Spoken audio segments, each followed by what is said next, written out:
guys, what's up? It's me, Katherine, and in today's video, I'm going to cover 5 Broadway composers every theater kid should know. Funny enough, this is one of the top most requested videos here on my channel. This is a follow-up video. This is part 2. If you haven't seen that other one yet, definitely check it out. I'll link it down below in the description box. It doesn't matter which order you watch the videos in though, so just keep watching this one. Also, if you're new to my channel, hello, welcome. My name is Katherine Steele, and I put out a new theater-related video on every Theater Thursday. Plus, I do bonus uploads throughout the week, so if you haven't already and you'd like to, go ahead and hit subscribe. That way you get notified for all future videos, and you get to join the Theater Thursday fam. First, we take over Broadway, and then the world. You can follow me at Kath_Steele on Snapchat, Twitter, and Instagram, but without any further ado, let's get into the composers.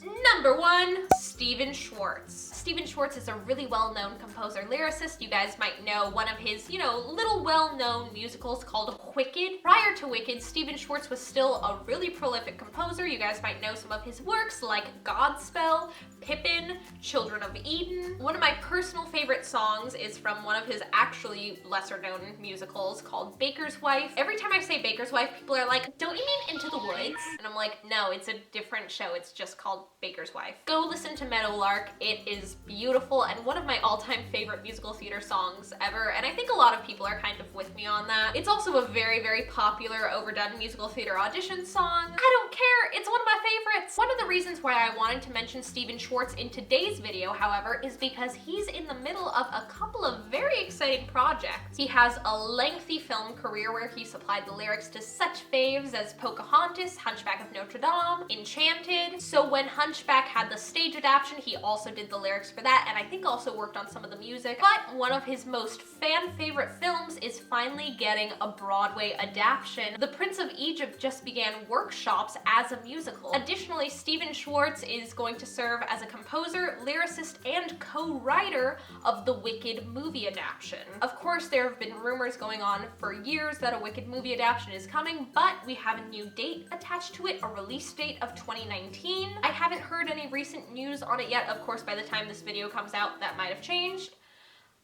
So I'm going to keep an eye on that as that develops, because I'm really interested to see if we get any more info on this and if something comes out of it. Number 2, Frank Wildhorn. I feel like a lot of theater kids actually do know Frank Wildhorn because of his production of Bonnie and Clyde. Bonnie and Clyde unfortunately didn't last that long on Broadway, but it was starring 2 budding superstars, Jeremy Jordan and Laura Osnes. So now all of their current fans are going back into their career and finding this amazing musical where they're like beautiful and sexy and bandits.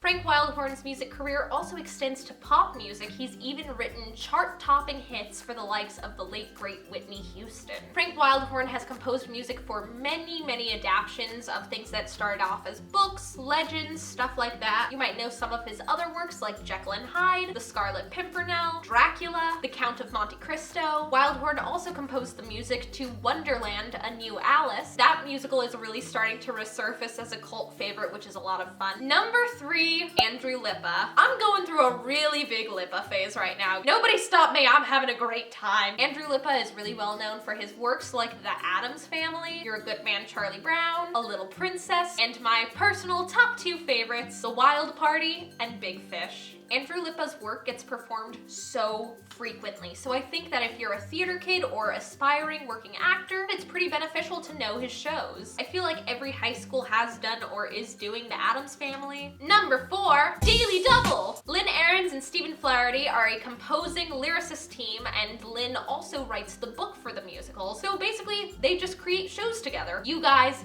definitely know their works because, again, it gets performed so often. They're behind shows like Seussical, Once on This Island, which is receiving a Broadway revival, current Broadway smash hit Anastasia, and one of my personal favorite shows ever, Ragtime. The score for Ragtime is so incredibly lush. Even more so than that, I feel like Ragtime is really resonating with me right now, especially with everything that's going on in the world. It's kind of a good reminder that if you're in a position to help someone else, you do it, because it's the right thing to do. Number 5, another twofer, Pasek and Paul. Benj Pasek and Justin Paul are kind of killing it right now. They're super young, they're both only 32 years old. They became best friends and started working together at University of of Michigan. And even though they do take individual credits on like lyrics and music, they actually both work on both together, which I think is also really super cool. You guys might know their works like Edges, Dogfight, A Christmas Story, but their recent works have really been gaining a lot of attention.